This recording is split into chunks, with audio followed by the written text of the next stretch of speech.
Xaçmaz rayonunun Sayqışlaq İnzibati Ərazi Dairəsinə daxil olan Şollar kəndində bir ailə həyətində yerləşən köhnə transformator səbəbindən ciddi problemlə üzləşib. Sözü gedən 8 sot həyət yanı torpaq sahəsi İlyas Seyidbalayevin adına rəsmiləşdirilib.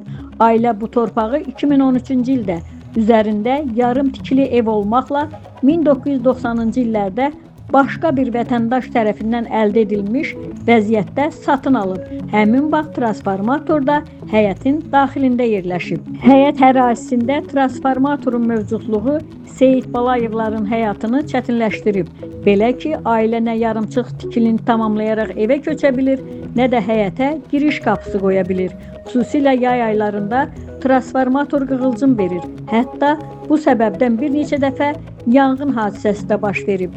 Bu ev də mənim bacım Seyidbalayeva rəsmiyyəyə məxsusdur. Neçə il, 30 ildir buranı alıblar, 90-cı ildə alıblar. Amma tikiblər də, amma köçə bilmirlər bu transformatora görə. Bu transformator yay oldu, iskra buraxır. Neçə dəfə, ildə 2 dəfə bura yanğın söndürənlər, fövqəladələr gəlir, buraları söndürür. Bağımız, bağçamız bütün zay olur.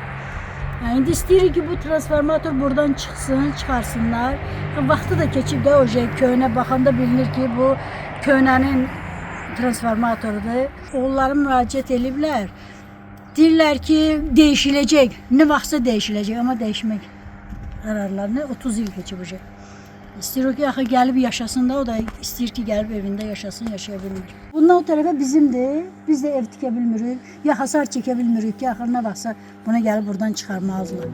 Ailə bildirir ki, transformatorun ərazidən köçürülməsi üçün maddi imkanları məhduddur və bu işdə dövlət qurumlarından kömək gözləyirlər.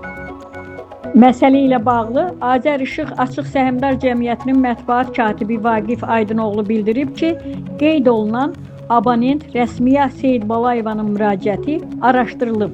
Məlum olub ki, abonentin bildirdiyi torpaq sahəsində quraşdırılmış 100 kilovatlıq gücündə olan transformator 1969-cu ildə quraşdırılıb və şəbəkənin balansındadır.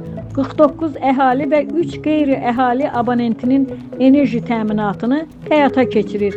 Abonentə bu haqda ətraflı məlumat verilib və transformatorun yerinin dəyişdirilməsi üçün Asan Xidmət Mərkəzinə müraciət etməli olduğu bildirilib.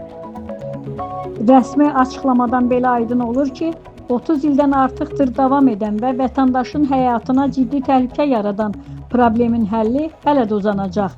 Transformatorun dövlət balansında olduğu bildirilsə də, onun yerinin dəyişdirilməsi üçün məsuliyyət çarəsiz ev sahibinin üzərinə qoyulur. Aytəkin Alxaslı, Vüqar Ağayev, Bizim Media, Şimal Bürosu.